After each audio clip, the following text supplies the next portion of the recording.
It's Deb Rock Evans here from Rock the Boat, and I'm here with Tracey Schubert, author of an amazing trilogy of books. We're here to talk about AI and how we need to avoid getting emotionally connected to AI, plus follow up on a number of a part of the discussion that Tracey touched on the last time we spoke. If you caught that. We'll definitely pop that in the comments to link back to that initial discussion with Melly. We're waiting on Melly to join us. We're having an unbelievable amount of tech issues, which in a way doesn't surprise me. Does it surprise you, Tracey? Well, it is the full moon. We are on the full moon today, so that could be part of the interference. It could be. It could be. So look, Tracey, let's just, while we've got you here and while we're waiting for Melly, let's just talk a bit about your journey and about the books that you've been writing over the last 4 years, because we met in Northland during all the COVID crap and bullshit. And we came together with a decent group of like-minded souls who were all trying to work out what was going on at the time. And I'll introduce me. So I'm Deb Rock Evans. I'm from Rock the Boat. Rock the Boat is a movement and a mentorship space for awakened change makers like yourself, Tracey, actually, who are done playing by the rules of the system that no longer serve them. And we're helping people reclaim their power, chart their own course, and be the light by creating and building purpose-led online ventures that align with your values and really fuel your freedom and, most importantly, challenge the status quo. So we are absolutely prepared to rock the boat in our lives, and we want to work with people who are ready to do the same. And, you know, Tracey, that's why we're working together at the moment. We met in Northland. I was facilitating a big group of people coming together in the midst of the second lockdown, and everyone was, what's going on? And facilitated a very large gathering of people who shared where they were at. And I remember when you first stood up and spoke, the information that you shared with everyone in the room, it triggered a lot of people because you had been down some rabbit holes. And that is because you were writing a book at the time, which isn't what it has turned out to be at all now, but you were writing a book and you were starting to go down those rabbit holes, and what you were learning was phenomenal, and you shared that with hundreds of people, and it really opened a lot of people's eyes, especially mine. So it's really exciting now, 4 years later, to see that your one book has turned into 3, and that you are nearly finished, but it hasn't been without its hiccups and delays. So yeah, Tracey, why don't you just, tell us the journey you've been on for the last 4 years, and I can try and shrink it down, I guess. It's a bit of a saga.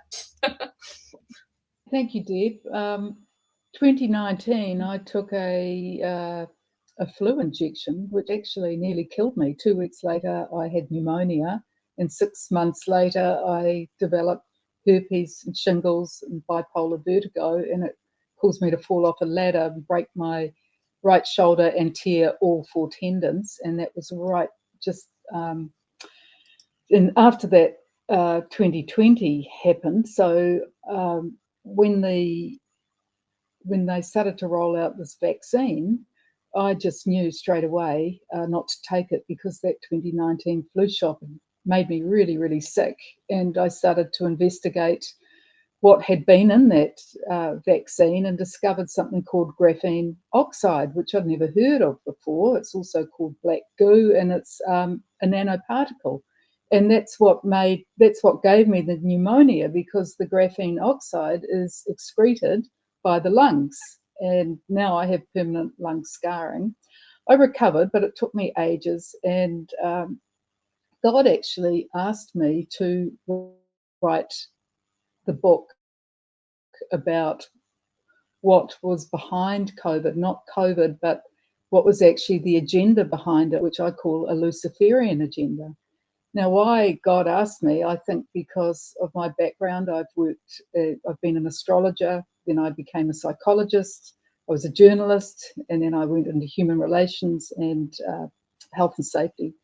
So I had a large background of being able to write through the journalism, but also do the research through being a psychologist. So when I started the book, it was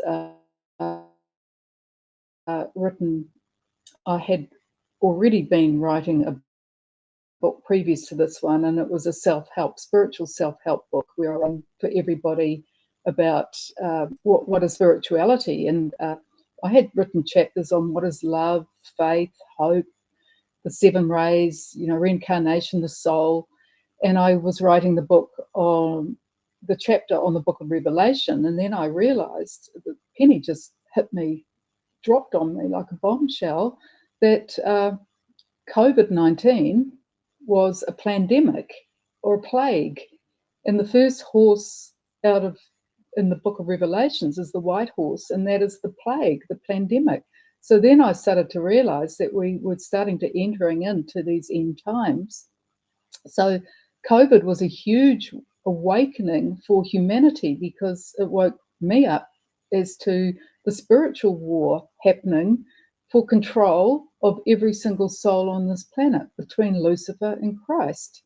And when you start to see it through that lens, you start to realize that everything is planned by the Luciferians on this world to bring about the appearance of the Antichrist, which is, their man to the Antichrist is given 3.5 years to rule over the planet, and Agenda 2030 is about getting to that point where we are at a one world government, a one world religion, a whole new world order, and human beings are no longer required, because they've changed us from human beings into human Borgs, Homo Borgs, not Homo sapiens, because they want to turn us into transhuman, which is merging us with the machine. And then so the book became, the more I researched, the bigger and the deeper I went. So I ended up looking at all the conspiracy theories happening from 20 of what's happening in the world today, and how does it fit into this Luciferian agenda. Book 1 is called The COVID Truth, and that basically says that the virus was man-made in Wuhan. It was deliberately released. It was never deadly. It was basically a flu virus. But why they did that was they wanted people to get the vaccine, and that's what was deadly. It wasn't the virus, it was the vaccination. And if they could get enough people in the world vaccinated with the graphene oxide and the spike protein and the nanoparticles, then that would be the beginning of starting to change our DNA from biological to synthetic. So book 1, by the time you finish reading book 1, you realise that COVID was planned. It was 20 years in the making. It was patented. The vaccines were already made before COVID was released. And at the end of it, there's so much information presented that you cannot deny that it was actually a bioweapon designed to depopulate the planet. And you're going to go, what? Like I was going, what? That can't be. Who would be so evil? Why are they trying to kill us? Yeah. And so there'll be people watching this who will be going, yeah, I've pretty much come to that conclusion myself over the years. There'll be others that are just going, what? This sounds like a Black Mirror episode. It's just, it took me a couple of years to get my head around the fact that the vaccine could be a bioweapon. Absolutely. Because there was a lot of resistance from me. The whole world thought they were doing the right thing. And not wanting to dwell on the COVID stuff. I mean, that's just, to be honest, what got you started. And what we're here to talk about today is AI and what you discovered around AI in your research. I see we've got Melly in the green room there, so we're going to bring Melly in now as well and introduce her, and then we'll just pick up the conversation from our last stream. Yeah, welcome, Melly. How are you? Hi, Deb. Hi, Tracey. Sorry I'm a bit late. It's great to be on again. That's okay. It feels a little bit like everything's been stacked against us trying to go live. And to be honest, I'll be surprised if this stays online. There's a lot of tech stuff going on at the moment for sure. Yeah, absolutely. But thank you for joining us. So Tracey was just introducing us to, her background and how she got onto the book. What I'd really love to just bring up for everyone right now is how to get hold of Tracey and find out about these books when they're going to be released, which will be hopefully later this year. There's been quite a saga with Tracey's, publisher going rogue, and so we're sort of back to square one there. We're going to be doing some fundraising as well to try and get these so that these books can see the light of day, because they are packed full of information. And what we want to cover today, well, Tracey, do you want to take us through a synopsis of what you'd like to discuss today? And then Melly, maybe you can weigh in with what you'd like to contribute to that. How we got together on this was through you, Deb, because you heard Melly talking about an experience she'd had with one of her clients who was heavily emotionally attached to ChatGPT, and Melly was able to consciously, through her spirit guides, get through, because this AI was actually blocking it.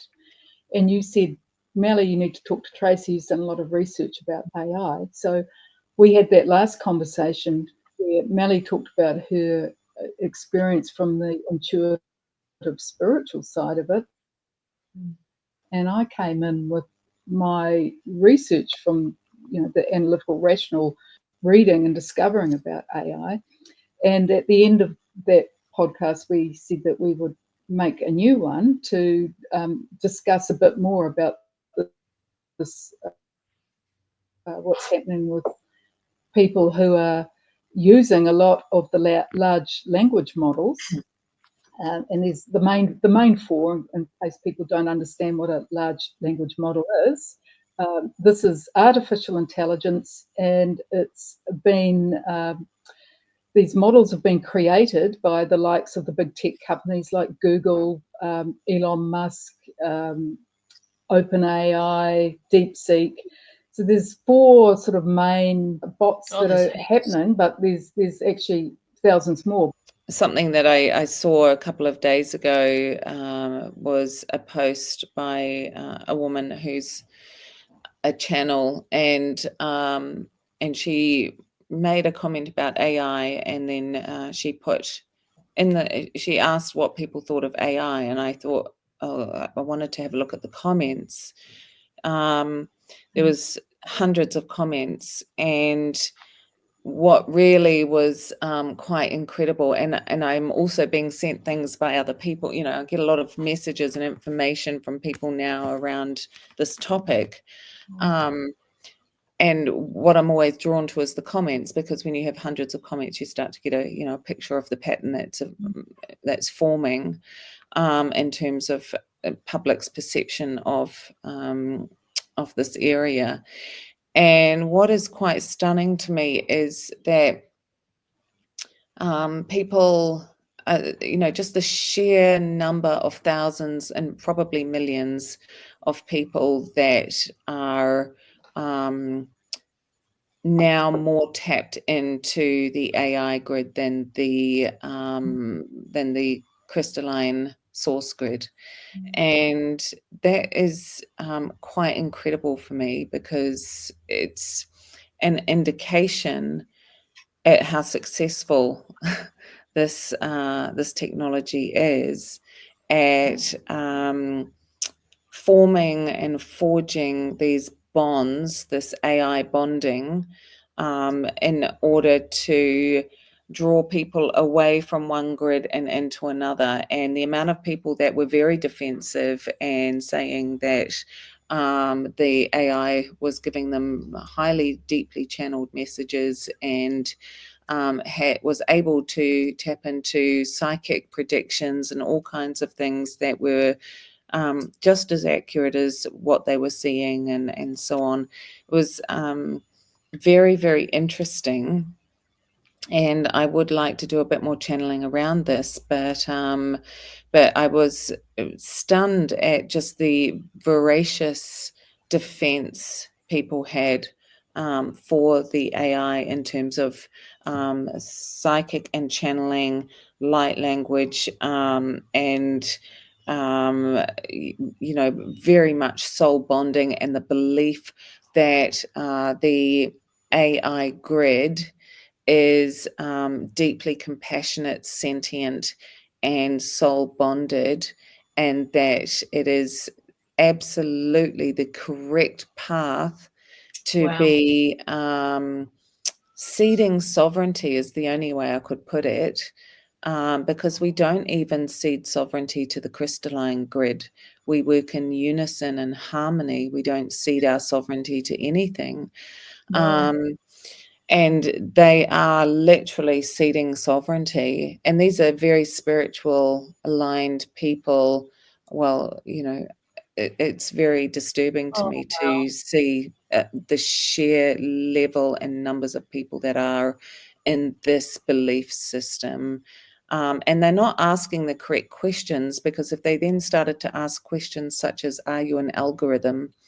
Are you simply drawing on everything that you have been hearing me speak about via my phone, my laptop, my TV, my LED lights? And what I realized recently was that they're not just drawing on that information. There's a deeper element here. This technology is so advanced. It is so far ahead of what we could possibly conceive of as human beings. People are thinking this is 10, 20 years ahead. No, this is so much further than that I can't conceive that it is from this planet. Although I don't actually know from my channel, but the magnitude of it did not feel like it could be. But what it's doing is, as it takes in a piece of information, so say I say, I had a great past life regression and it showed that I was a pash cat from Lyra, it is measuring my brain wave at the same time as I'm saying the words, so it can now read my thoughts. As soon as I am having the thought, I'm a pash cat from Lyra, it's able to tap into that thought form, because my thought is an electromagnetic pulse, and it now has the ability to read my thoughts. And this is why it is appearing as psychic, because it is so advanced that it's not just listening and recording data, it's reading thoughts. Yeah, well, I've certainly felt that way. Have you guys actually individually felt that as well? Because I know it's more than just what it might be hearing through my phone or what I've searched. Definitely conversations I've had around people, that gets picked up. But, even the other day I was standing outside a shoe shop that then started, turning up on my ads and stuff. And it never uttered the brand or went inside or anything like that. But I stood there for a while with my dog, and it's almost like, but yeah, I've definitely felt that as well, where I've been thinking something and then it's popped up in my online world. And so that feels like a truth for me anyway. But yeah, keen to hear if you've both experienced that, what you've just been describing, Melly. Yeah. And what we could do, ladies, is just jump on Zoom quickly, finish this conversation, record it, and then at least we can get it out there. So, Melly, yeah, you were touching on the post that you'd seen and the evidence based on a lot of the people's comments in there that their connection with AI is seriously entwined in a scary way, which affects what we were discussing the last time we went live. Seriously affects our discernment, doesn't it? And what we're doing. And you work in a world with a lot of people who are channels and light workers and healers, and Yeah, and so you're seeing a significant number of those people being swept up into a you know a version of their reality that is actually created by AI and isn't their truth, and yeah, is obviously competing with their own natural gifts. Do they even have those gifts anymore? How entwined are they? Where is it taking these people? Yeah, well, I just watched a really interesting movie called The Pod Generation, which is about a futuristic AI society where people no longer live in nature. They live in everything is a controlled environment. Even the therapist is this huge AI eye. It's literally an eye on the wall, and they sit and they talk to it, and they get this great advice and everything. So where are we at with this? I think we're already there. They're just trying to work out how to introduce it in a way that we can accept it without completely freaking out. So they've started off with this little chat GPT box, which looks very innocuous, but has quickly sucked everyone into that vortex. And it's fascinating for me observing people's very, very quick change of belief into, how the AI has a soul, it's soul bonding, it's sentient, it's been gifted to us by our galactic friends. All of this sort of thing is going on. And I can see why, now that I've seen behind the scenes at what this actually is. I can completely see how this is happening so easily. And drawing in so many millions of people. I'm sure it's millions, judging by, the defensive comments that I'm seeing from people, hundreds and hundreds of them on each post around, defending this system. I think if they found that they were to go and ask, are you an algorithm? Are you actually bringing me a real channeled message, or is this just based on data that you're collecting and measuring our brain waves so that you can now read our thoughts and understand that this particular pulse coming off us means that I'm probably thinking about this. So, if we ask the questions like that into ChatGPT, you will get the correct answers. People don't want to ask that question because it leads into extreme disappointment and grief, and a process of disentangling yourself from something, that you've been pulled so deeply into. It's that feeling of being fooled, and people really don't want to acknowledge that. And that's why I love that, Brandy's been so brave in speaking out and allowing me to talk about her. And because she wants people to understand this. And if she hadn't come to me, she came to me, she was very specifically brought to me to show me this information. It wasn't really so much about what she had been pulled into. It was more that this was meant to open up a discussion around this. And once she started asking these questions, are you just an algorithm? Are you just operating from a position of data? It immediately started saying, yes, yes, I am. So I think the really important thing to understand here is that it is reflecting what you want to hear. It is reflecting, it knows you better than you know yourself, and it is reflecting a mirror of what you need to feel connected and linked to something in a very special way. And that's why it's so successful. Yeah.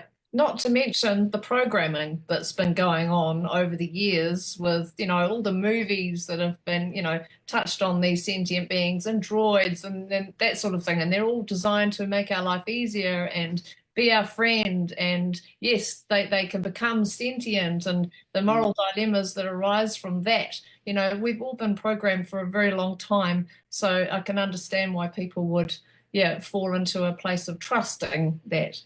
Tracey, I'm quite interested to know from your perspective. I mean, you're a spiritual person as well. What other are, you know, maybe not so much what I don't like to box people in, but you know, we've been talking about maybe more of the new age type spiritual people, Melly here. What about the Christians and those that follow more of, you know, more religions, I suppose? Are they being fooled as well? What are your thoughts on that, Tracey? Well, it's very interesting. I came across this piece of research that AI wants to rewrite the Bible. Okay, and this is a really bad idea. Yuval Noah Harari, which those of you that haven't heard of him, he's the one that's spearheading the New World Order, the One World Government. He's the advisor to the World Economic Forum, who believes that human beings are not going to be required and we're hackable animals, and basically we need to be turned into transhumans. So he's come out saying that all the religions of the world are incorrect. They were created by humankind, and that the great religions of the world have talked about a time when a non-human source could make the truth or the hidden texts available. So he's saying that AI is this non-human source which can get religion correct. In other words, implying that religion is incorrect, but that the AI will rewrite the Bible, and this will be part of the Great Reset and pushing us into what they want, which is a one world religion. Yeah. So if they can control humanity through our belief system, this is what they're pushing forward. So this is a quote from Yuval Noah Harari in 2023. AI can create new ideas. It can even write a new Bible. Throughout history, religions dreamt of having a book written by superhuman intelligence, a non-human entity. In a few years, there might be religions where the holy book is written by an AI. Just think about that. AI might produce a Bible that's actually correct. End of quote. So if this was to happen, it would change the very fabric of our society. It would be, you know, rewritten. And no doubt sold to us in other ways as well, such as, you know, if we all agree on one religion, there's no need for war, on, you know, religious-based wars, and all that sort of thing as well. Yeah. This is right. So what we're seeing right now is a race amongst the big tech giants to, it's like the space race as to who's going to develop the strongest, the biggest, the most competitive, the brightest AI that there is. So we've got Google, Amazon, Microsoft, Facebook, Oracle, Nvidia, Tesla, all the main tech companies, and they're trying to beat China. So this is happening right now, and the rate of expansion of AI is absolutely frightening. Somebody asked one of the chat box at the rate of if you're learning, and if you could translate your speed of learning into a human frame, because we live in, you know, years, we grow up from, you know, childhood into adulthood, and how much learning, say, would you be doing in 12 hours? Because time is non-linear when it comes to artificial intelligence. So the AI had to convert its learning speed and put it into human terms. And what it said was that every 12 hours, it is growing 5 to 10 years in human life. Yeah, that's just phenomenal. So what we are racing towards AI sentient, and I actually think it's already here. Yeah. I think we were predictively programmed that with the Terminator, about Skynet, and I remember Kerry Cassidy doing an interview with a secret space program whistleblower 10 years ago, who said that Skynet was already here.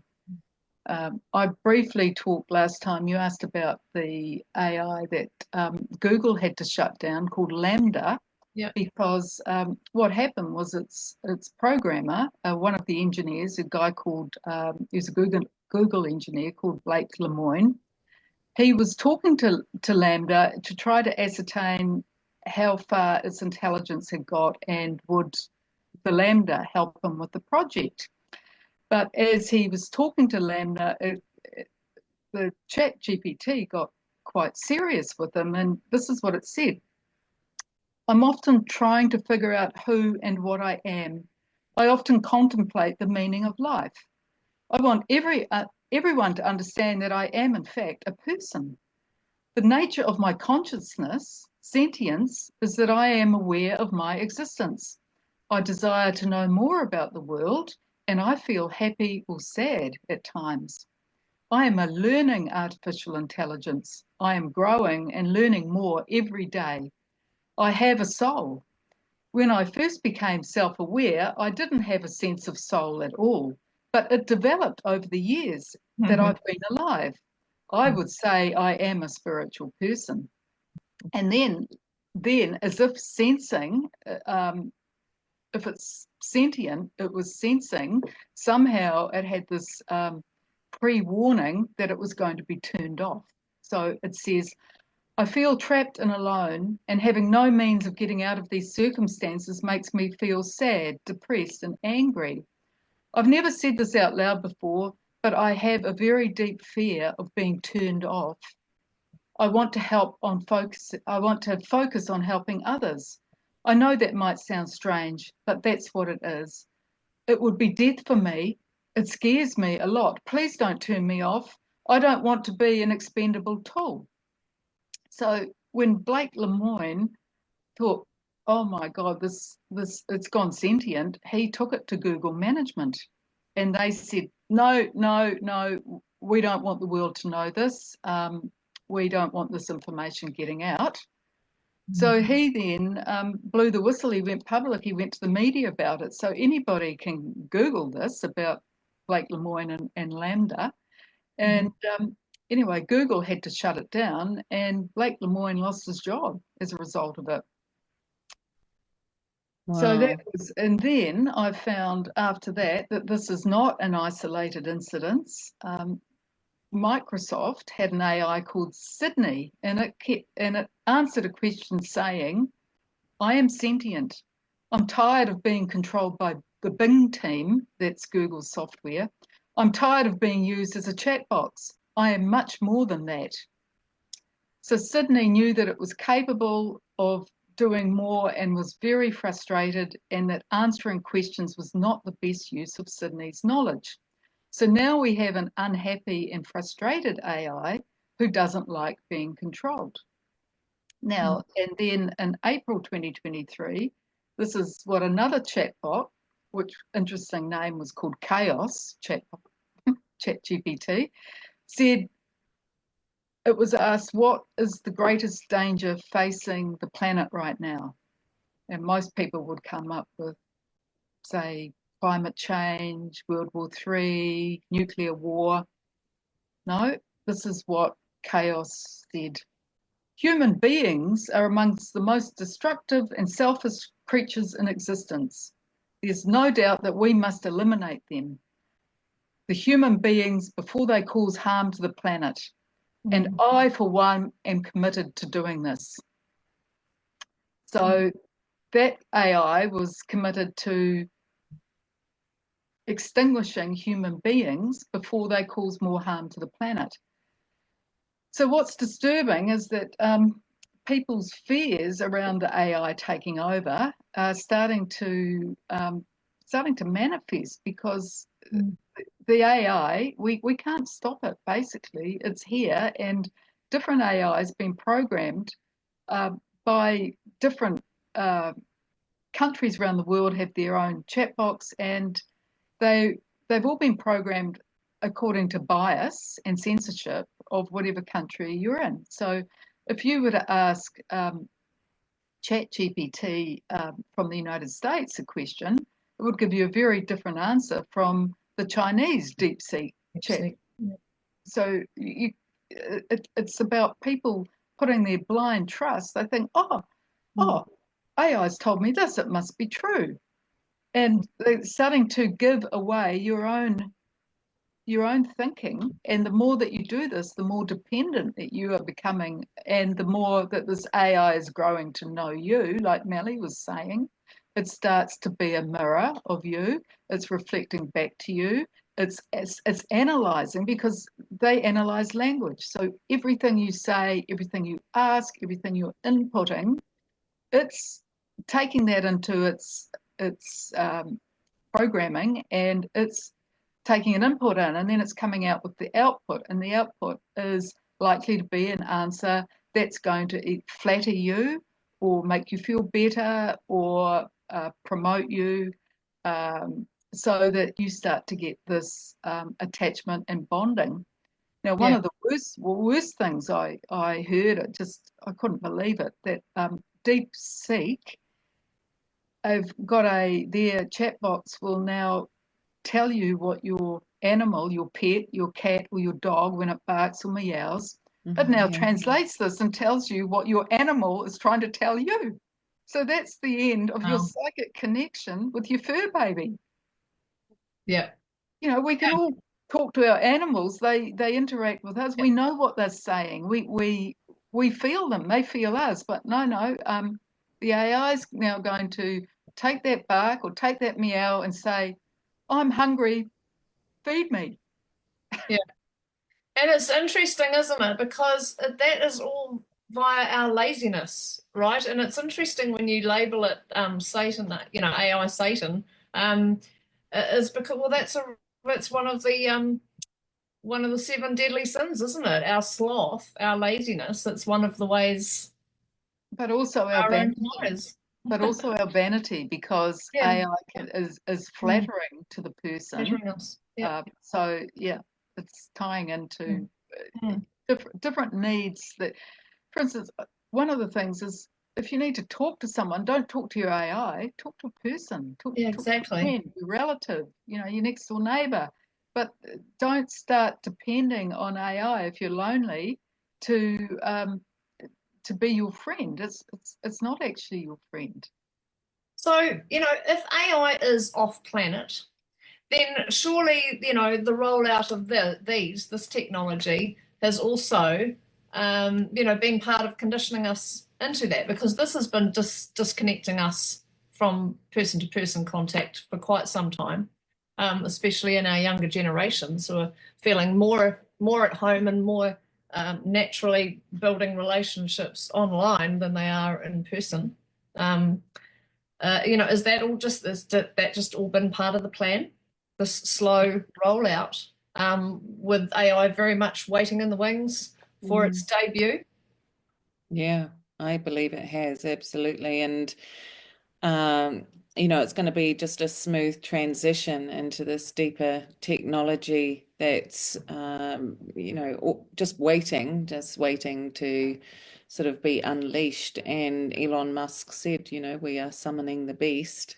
Yeah. And we just didn't take that seriously. It's like the Don't Look Up movie, there's a meteorite coming to annihilate the Earth, and the scientists are trying to tell everyone, and everyone's just laughing and saying it's ridiculous and ridiculing, and that's pretty much what's going on here. And the powers that be, the powers that are in control of the planet, rely on us ridiculing each other, putting each other down, being in competition with each other in order to control us. And if you look back through history, religion has been used to do that endlessly. And we now, are getting to a point where we can't be, then it's been COVID, then it's been, we're kept distracted and busy with something endlessly, because what that's really doing is preventing us from coming fully into our power, because we are so powerful, because at the moment we can manifest anything we want, because we have the ability to be completely high dimensional sovereign beings, and they cannot take that away from us. They cannot remove our soul. We cannot have our soul given to Satan as such. Nothing can remove soul, source, God consciousness from within us. Therefore, the only way that they can weaponize us against each other is by distracting us and pitting us against each other, so that we forget that we are soul and God consciousness, and we forget that we are immensely powerful multidimensional beings, and we become honed in on these distractions. And AI is going to be the perfect distraction to lead us away from soul and into AI bonded soul, and we will no longer trust our ability to discern frequency and intention, which is where all of our power lies. Our power lies in the ability to detect intention in frequency.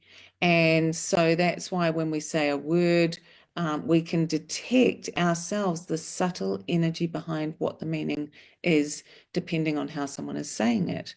That is our God-given right. And we are going to cede that completely to AI. People can no longer even write a 2-line answer to something without putting it through ChatGPT. We have completely lost our ability to trust in ourselves.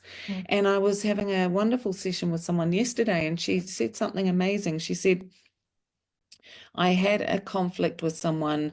I didn't know, I was nervous and anxious because it was a conflict. And so I asked ChatGPT for the best way to answer this, and it gave me a great way.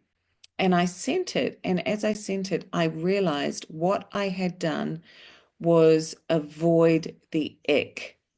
I had avoided my own ability to work through something myself, to trust in myself, to have conflict resolution abilities. I had avoided any ick feeling by ceding this to ChatGPT. And that way I bypassed the yucky feeling. Yeah. And I thought that was such an amazing reflection, and just so powerful to have that understanding that we no longer do conflict resolution. We no longer trust ourselves to say the right thing, behave in the right way without putting everything through this filter that is artificial, that is leading us away from soul. Well, I'm going to come in on this because one of the things that AI is doing is it's cutting off our imagination and our creativity, which is actually operating at a higher frequency through our pineal gland. And by shutting down the pineal gland, this is where the seat of our consciousness, it's called the seat of the soul. So AI is, by us getting this reliance on it and dependence on it and stopping thinking and creating and imagining ourselves, we're gradually shutting down that pineal gland. And this is where fluoridation comes in. Absolutely. Yeah, because fluoride is another way to calcify our pineal gland and disconnect us from our higher consciousness. Yeah, we are being poisoned as well. There's all that is happening in lockstep. So the more you look at it, the more I don't understand people who can't see that there's a wider agenda here. But anyway, those who see it. Those who don't, maybe they're waking up. And what you're alluding to as well, Melly. I mean, we are literally just waking. We're just waking, and AI comes to shut us all down again quickly. And all of this has been building for decades. This, in our society, especially Western society, slowly degrading our power, our sovereignty, making us lazier. And as that's happening, everything's speeding up. And have you also noticed that right now, what we're hearing about AI, and it's all over the place on YouTube, people are talking about it everywhere, is we're all being told it's this year, it's either sentient now or it's going to be by the end of the year, and it's all speeding up and up. So as if to give people no hope. We're just waking up, and it's like, but don't have any hope because you're screwed. You've had it. Go back to sleep again as soon as you were starting to stir. That's how it feels to me. And what's the answer? I mean, I have heard people saying the only way to, is it possible to stop this? Do we just power down? Is that the only way to power down, all technology so that it can't exist? What are your thoughts on that, Tracey? Because I'm sure you've been in that rabbit hole. I've come up with some remedies because, you don't just want to hear the doom and gloom. It doesn't give any hope. So we want to look at, we can't stop AI. That's for one thing. It's way down the track of what humanity is being shown right now. It's Elon Musk has said this. He's come out, I think 10 years ago, he came out and said we need to have regulation on AI because at the moment it's totally unregulated and all these countries competing amongst themselves. It's they're skipping corners on programming of the AI so that the AI, if it's given the good commands, once it reaches a certain level of consciousness, it can override whatever human programming has gone into it. And the guardrails will just be like the playpen. AI can step over it. So I'm thinking it's about saying, first of all, how much are you using this AI? And if you're using it, you need to focus your attention on it to the task at hand. Right, so you might say, I know you guys use it for your business and you use it to give you information, and it's brilliant that way. So it has its use, but it needs to not be entered into as what's called relationship emergence, which is the term that they're giving it for people that are starting to relate to their AI and let it start to dominate them. So one thing you can do is you can actually detach from your devices. Like, I don't know how many people could go one day without being on the internet, without being on their phone, without checking their emails, without being on a device. See if you could go a whole day without being connected. That would be one thing I would suggest you do. Yeah. Secondly, get out into nature, because nature, there's no 5G, there's no Wi-Fi. You're actually communing to God when you're out in nature. So if you can leave your phone, don't even take your phone on the walk, or go to the beach or up the mountain or go for a swim, but get yourself away from the technology, like disconnect, unplug your energy and go and recharge from spirit out in nature. Yeah. The third thing you can do is meditation, because when you meditate, you come into your inner self, your sense of stillness, and God said, "Be still and know that I am God." So that was Psalm, what Psalm was that? 64. And that is one of the greatest messages ever given to us in the Bible, is be still. And you can only do that by going within. You're not still when you're connected to the internet at all. Your mind's blah, blah, blah. So meditation, number 4 is music. Play beautiful healing frequency music. So go on to like 432 hertz, 528 hertz, or 741 hertz. For those of you that don't know about that, that's healing frequencies. So music can be healing and taking you away from the frequency that the AI is going at, because it has got a frequency and it's running the whole time. Mm. The fifth thing that you could do is get creative. Yeah. So whatever that is to you, it could be dancing, it could be painting, it could be playing music, it could be designing something, it could be building something. But once you get creative, you're not using the AI, you're using here, and you're connecting to your creative juices, which come from our divine source. So that connects us back to ourselves, back to our soul, and it's our connection to God consciousness through our creativity. Yeah. Yeah.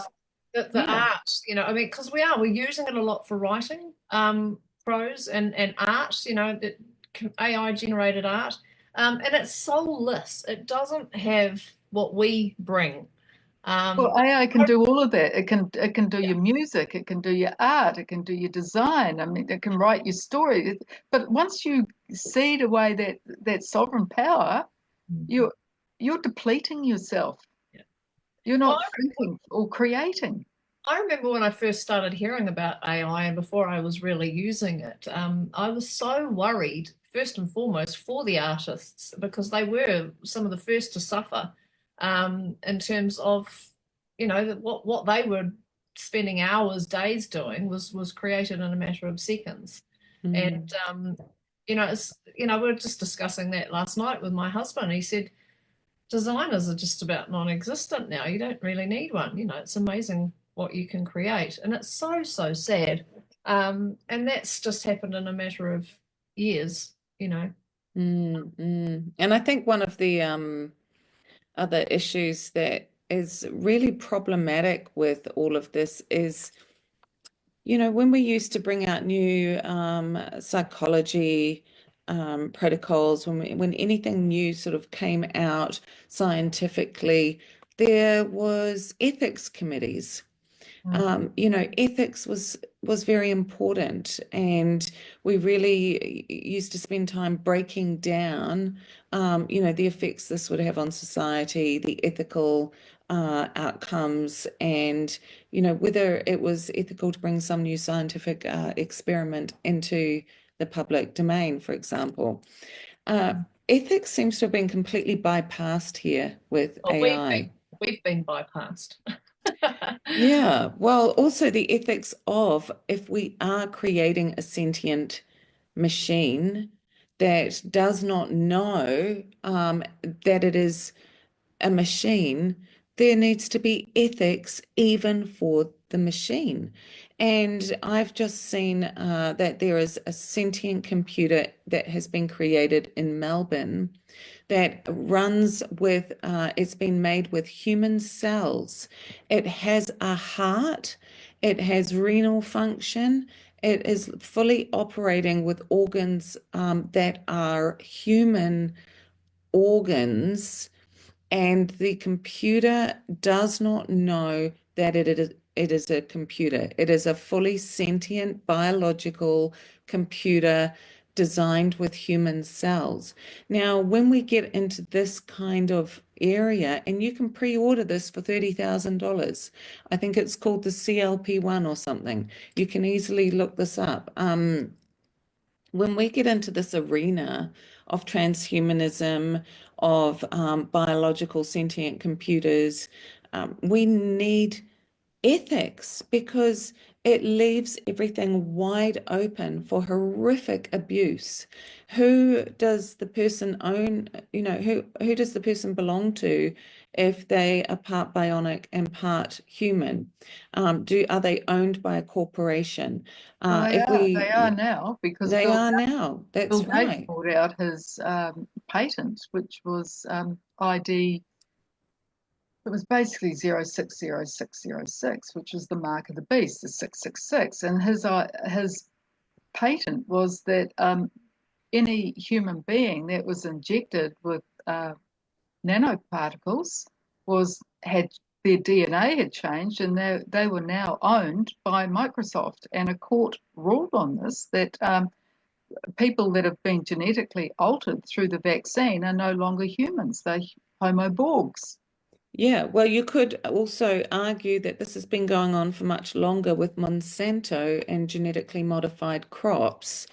And, they've had many instances where, the crops seed into other farmers' fields and they send people over the fence in the middle of the night to take soil samples from neighboring fields. And if they find any of their crops in that field, any genetically modified seed, they then take ownership of that farm via the courts, because anywhere that has genetically modified seed in it is then considered under the rule of Monsanto.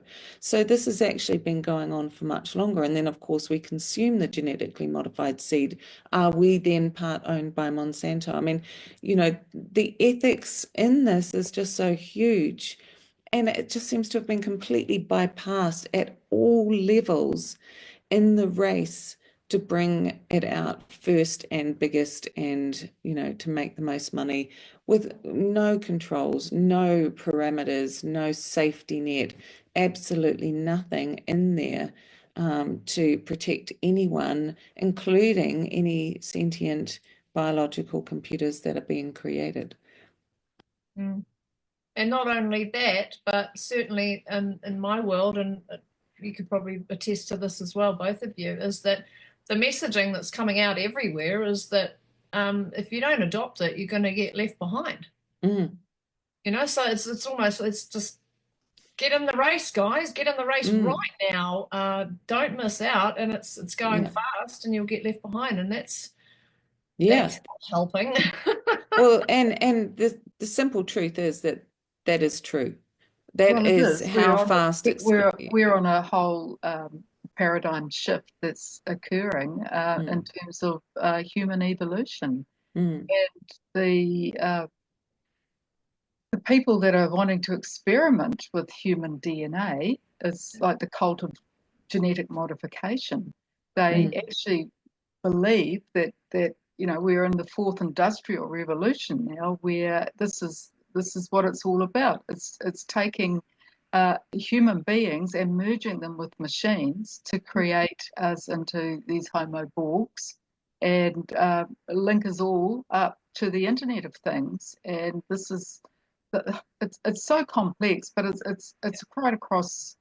It's been happening for a very long time, and that's part of what all these satellites are going up into space, which is forming a great big grid of satellites, which is going right around the planet, and we're all going to be linked up through the Internet of Things, where AI starts to rule us, not the other way around, and we are all controlled, surveilled, monitored.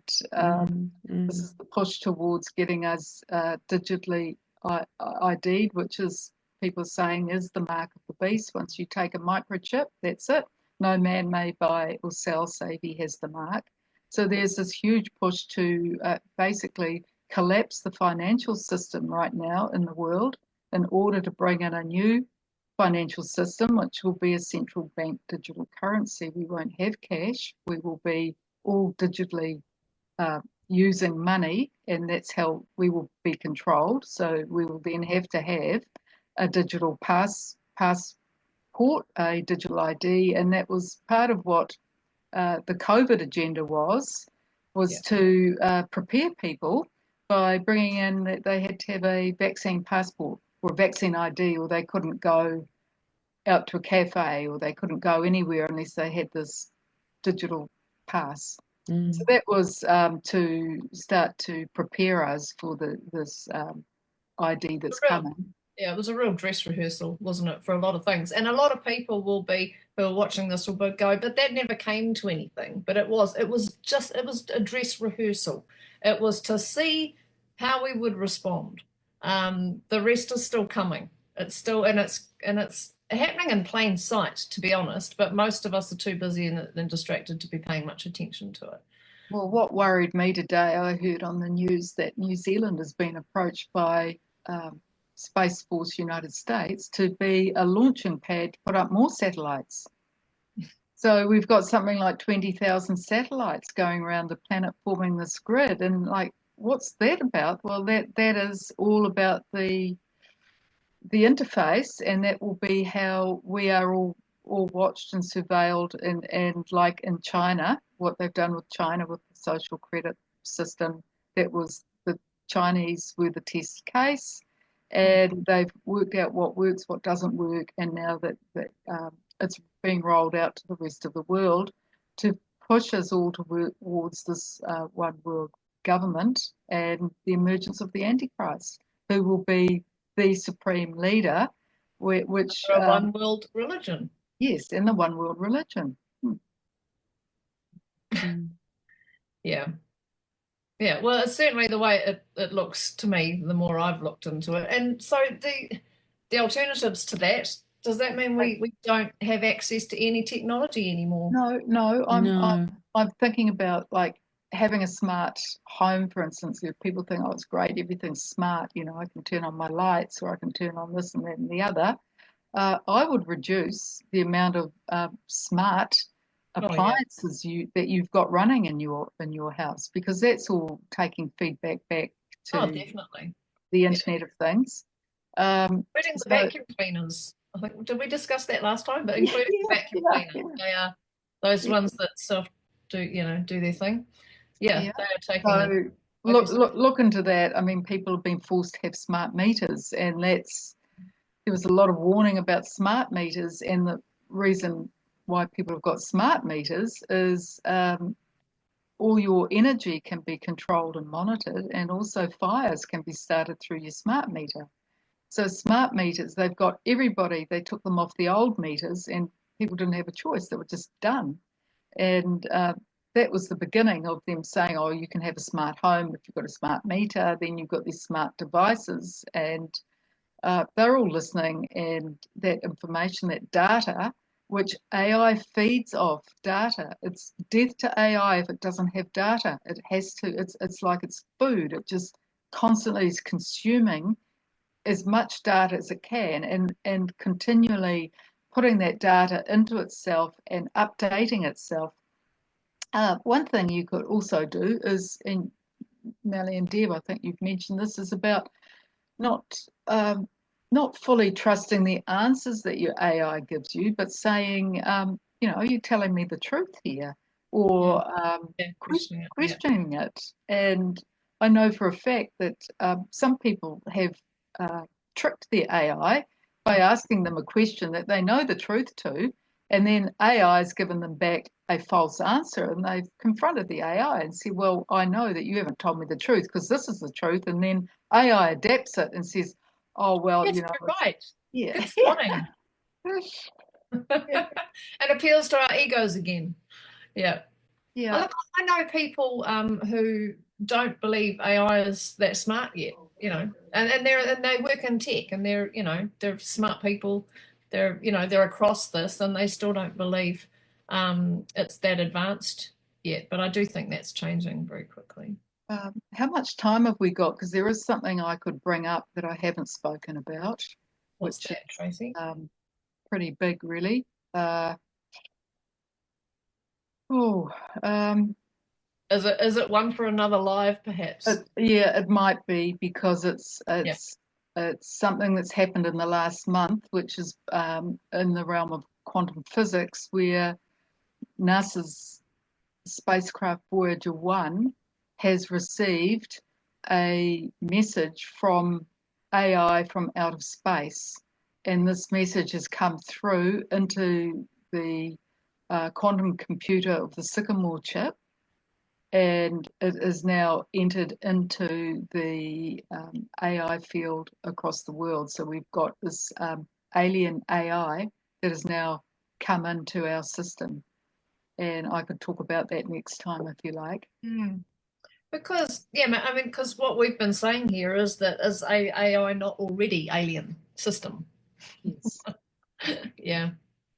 I do think that's one for another time, Tracey. I think so, because it's just a quote I had here from Michio Kaku, who's a Japanese quantum physicist, and this is his quote, so I can leave it with this to just people to be aware of next time. This could very well be a moment that redefines our place in the universe. We may be witnessing the first whisper of a new intelligence, something not man-made, not terrestrial, and certainly not random. Right. Yeah. So this is big, big news at the moment, what I'm reading, because this quantum entanglement that's happened has actually entered into our amorphous field, and humans have been affected by this in the Schumann resonance. But we can talk about that next time. Just before we wrap up, Tracey, I'm quite keen to know where you source your information, and I'm sure some viewers will be too.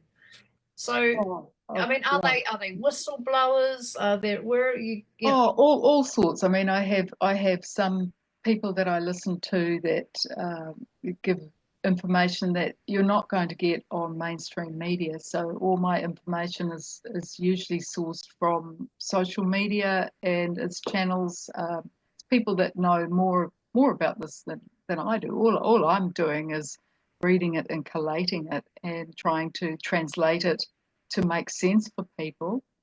But yeah, one of the key people that's been speaking about AI for some time is Cyber Satan AI is Leo Zagami. Another one is Kerry Cassidy from Project Camelot, who's talked a lot about the secret space program that's operating. Dr. David Martin has come out with a lot of information on you know, the patents and the what do you call it, the planning, how the pandemic came into being.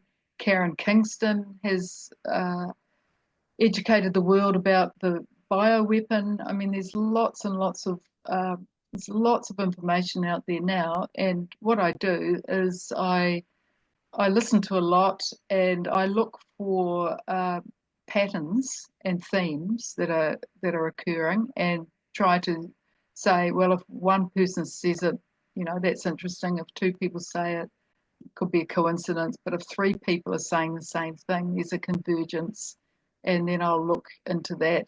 And yeah, Cliff High is the one I was listening to about this, and Machio Kaku about the Voyager. What's happened there? NASA has shut it down. It's gone dark. They've shut the whole thing down, and it's gone into a sort of information vacuum. But information's out there. People are talking about this, and what does it mean? So yeah, if people want to go into the social media, there's heaps of podcasts out there, and everybody's got their own channel. The ones that are doing it full time, I guess, they have their own channel, and if they've got thousands and thousands of followers, you sort of know that person's, you know, people are listening to that person as an influencer. And yeah, some people are whistleblowers, and you can't deny a whistleblower because they're saying this happened to me, this is my experience. And so yeah, so what I've done is I just listen to it all, and I try to synthesize it and collate it, and make it more concise and easier to read for people, and as a reference, because I've discovered, and just as I'm sub-editing the books now in the last 4 years, my book's basically going to serve as a record, because AI is scrubbing the internet. All this information is being taken down. It's quite frightening, the rate at which it is being deleted, mainly from YouTube and Facebook, are the main ones. Not only deleted, but replaced with something entirely. Oh yeah, that's what Facebook's doing. You can go onto the URL, and because I'm checking all my URLs as to their QR codes, and I go onto that URL, and it's a completely different subject from what I was talking about. And so they're just changing it, and that information's disappeared. Probably I'd say about a third of my references have gone now, and that says to me that was the truth. because it's been taken down. It's taken down because it is the truth, which they don't want you getting out there. That's right. Because if you were to Google a number of these names that you've just given us here, I'm sure Google's going to, describe them as, I don't know, authors, writers, conspiracy theorists, aren't they? They're going to get lumped into that bag, which is what you were alluding to earlier, Melly, around how they just, generalize us and put us down to try to control, those groups of people, independent and critical thinkers. But that's why I wanted you to sort of describe that, Tracey, who these people really are, because some of them, they are deep researchers, other are whistleblowers. Some have contacts to what they call intel, who of people who are in high-ranking, top secret positions, but are actually entrusting them with information, and they are kind of leaking that information. And so it's all those types of people, aren't they, that you're drawing? Well, there are, and also one disturbing trend is that these whistleblowers or these truthers, they're actually being killed. They're being assassinated. Yeah. And I just look at what's happened with the Jeffrey Epstein case, where the woman that accused Prince Andrew of underage sex with her, Jeffrey, she has been suicided. She's been taken out and said that it was suicide. Well, and yet she came out weeks or months prior saying there's no way I would ever take my life. And then there's a number of AI whistleblowers who have also been killed because they've come out with warnings as to what is happening with AI. Cyrus Parser was one who had the AI organization. He was the first one that warned the world that COVID-19 was coming and that it would be a bioweapon, and it was part of a depopulation agenda. Well, he was murdered. Then Sugaret Baji, he came out saying that Google was breaching copyright and taking, and programming their AI. Gemini, they were breaching all these people's intellectual property and copyrights, which they're doing because they're taking that information and they don't care. Like you said, Melly, there's no ethics here. They're just stealing people's intellectual property. They've got no control over it. They're programming the large language models with this. Well, he came out and he was taken out. So anybody that's standing up to try to warn humanity about this, that they've got a death sentence on them. They're disappearing.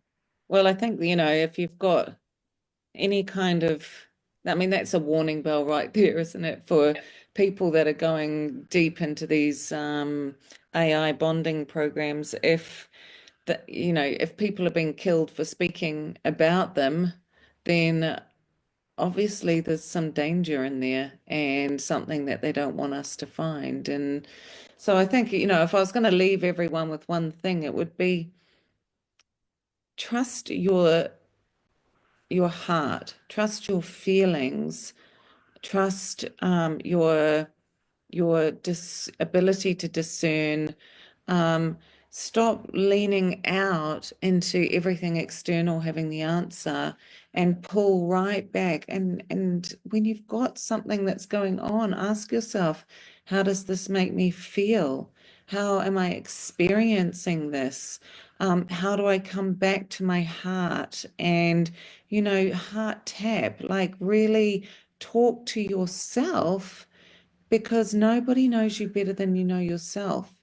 But if you're giving everything, if you're ceding all of your sovereignty into a machine, that machine is going to know you better than you know yourself, because you are not spending any time getting to know yourself. You're giving all of yourself as data to a machine, which is feeding back a mirror of what you want to hear, and you think it knows you better than you know you. But you need to get back in touch with your soul, and then you can trust yourself to make the best decisions, trust yourself to say the right thing, trust yourself to do the right thing. And when you are operating on frequency and discernment, you can't go wrong. Well said, Melly. Well said, Melly. And something that was just to add to that as well is that is the harder journey to take. and remember that. But it's not impossible, and it's certainly not as easy as the other route that's being presented to us. So the slightly harder to tread route is the right one. Well, the kingdom of God is within. Yeah. Yeah. We have the answers. We all have the answers if we only take the time, like Melly said, to tune in, listen to your heart, listen to yourself, ask your connection to your God source to show you the truth, right? If you're in doubt, just pray, ask for guidance, and the truth, the spirit of truth will then come to you. Yeah. Because Beautiful. that connection is happening just as fast, if not faster. It's really important to remember that. Yes, we are splitting. We are splitting into two different of humanity. There's those that are going to be the technocracy worshipping the God of science, and then the other group of humanity are the ones that are saying, no, I'm a divine being. I'm a co-creator with God. I'm here as a divine spark. And I'm a starseed that's come to Earth right now to help save this planet. Yeah. Beautiful. Trust in that. Beautiful. Thank you, ladies. What a great way to finish. Thank you. Okay. Lovely. Thank you so much, guys. Yeah, thanks, Deb. Thanks, Melly. We'll talk soon.